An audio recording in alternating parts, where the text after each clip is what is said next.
បាទជំរាបសួរពុកម៉ែបងប្អូនទាំងអស់គ្នានេះខ្ញុំចេញមកបង្ហាញសកម្មភាពប្រចាំថ្ងៃរបស់ខ្ញុំបាទទៀតហើយបាទ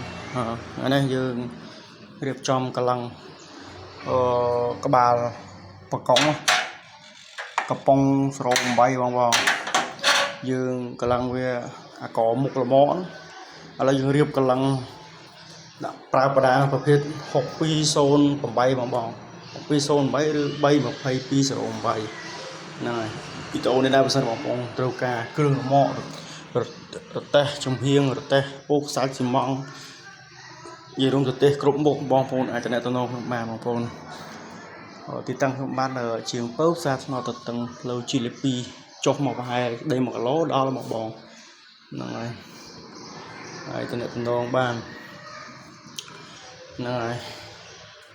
វីដេអូនេះដែរទស្សនាបន្តពីសកម្មភាពរបស់ខ្ញុំបាទ